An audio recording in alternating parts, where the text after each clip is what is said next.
और दवाई खाने से स्पर्म काउंट में भी फर्क पड़ेगा कुछ? स्पर्म काउंट में ऐसा इफेक्ट नहीं पड़ता, क्योंकि मैं उसका फिजियोलॉजिकल मैं बता देता हूँ क्यों अलग अलग है।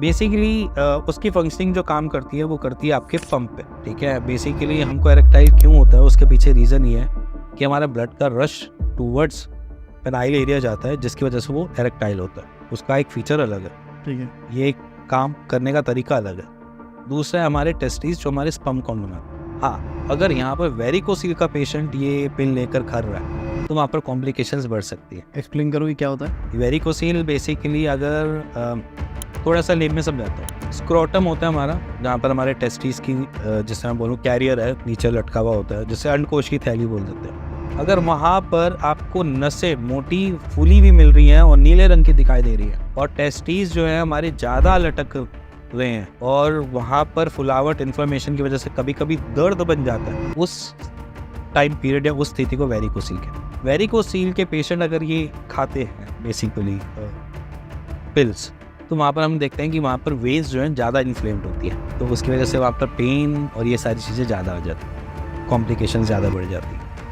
क्योंकि वो ब्लड का रश कर रहा है। और वहाँ पर ब्लड का रश नहीं चाहिए, वहाँ का ब्लड बेटर चाहिए, और वो ब्लड ऑब्स्ट्रक्ट हो रहा है वेरिकोसील में, या जैसे मैं बोलूँ इस प्रॉब्लम में, तो वहाँ पर ऑब्स्ट्रक्शन में वो दर्द देता है, और जब वो दर्द देता है तो और कॉम्प्लिकेशंस।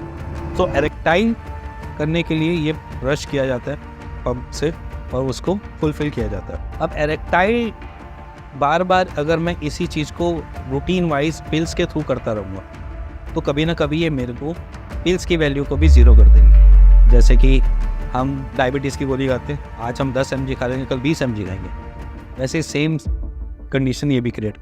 आपने पहले 5 mg ली, फिर 10 mg ली, फिर 20 mg ली, फिर 30 ली, ऐसे बढ़ती रहेंगी। तो ये क्या करेगा, धीरे धीरे आपके साइकोलॉजी के साथ भी खेलना चालू करेगा ड्रग।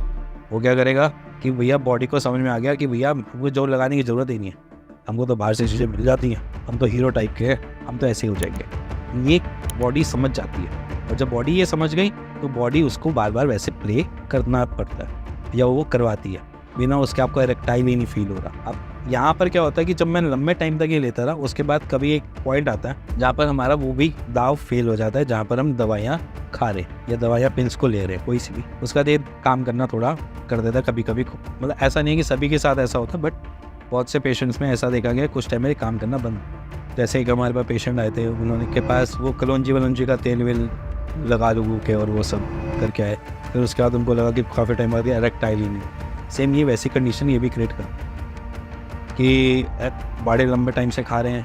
जैसे कि अभी एक पेशेंट आया था लेटेस्ट, उसमें भी सेम ये था, बड़े लंबे टाइम से खा रहा था वो, जब से अपने एडल्टहुड में आया, जब से उसकी गर्लफ्रेंड थी, उसके बाद मैरिज, उसके बाद सारी चीज़ें होती गई, उसके बाद उसकी अब यूज टू आदत पड़ चुकी थी, तो अब वो कह रहा है कि ये भी फेल हो गई है, कि अब ये भी खा रहा हूँ तो हेल्प नहीं कर रही है।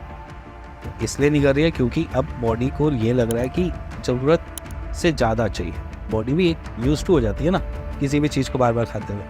अब मान के चलो अगर आप रोज़ आलू खाओगे, शरीर खुद ही कहेगा ना भाई आलू क्यों, बस कर भाई, नहीं खाना मेरे को। सेम ऐसी चीज़ है। जिम वालों के साथ भी तो होता है, वो कहते हैं स्टेरॉइड वेरॉइड खाने से या ये खाने से आगे प्रेगनेंसी में दिक्कतें आती है, या वो उसके पीछे रीजंस अलग हैं। उसके पीछे ये है कि प्रेगनेंसी में हमको स्पर्म जो है वो प्रोटीन के मिलते हैं, और अगर हम एक्सरसाइज करते हैं तो सबसे पहले क्या हम टीयर अप करते हैं अपनी मसल्स को, और मसल्स को क्या चाहिए, प्रोटीन, है ना।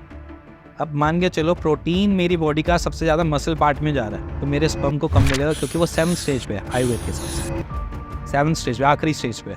तो पहले वो क्या करेगा, शरीर को देना चालू करेगा प्रोटीन, उसके बाद कहेगा कि चलो भैया अब स्पर्म को बनाते हैं। इसलिए वहाँ पर जो बहुत एक्सेसिव एक्सरसाइजेस करते हैं, जिन्होंने अपने मसल्स बिल्ड करने और बल्क बनना है, वहाँ पर ये चीज़ें हमें देखने को मिलती हैं। अब दूसरा रहा कि स्टेरॉयडल साइड इफेक्ट्स। अब क्या होता है, स्टेरॉइड्स के साथ हमें कॉम्प्लिकेशंस अलग तरीके के होते हैं। जैसे टेस्ट नॉर्मल है कि वो टेस्टोस्टेरोन के इंजेक्टेबल्स लगा देते हैं, या मतलब अलग अलग ड्रग्स को यूज़ कर लेते हैं। अब उसमें क्या होता है, बेसिकली जब वो ड्रग्स यूज़ कर रहे होते हैं या कुछ भी ऐसी चीज़ें ले रहे होते हैं, हमारा शरीर एक समझ लो कि एक दिमाग की तरह कबाब कर रहा है, ठीक है।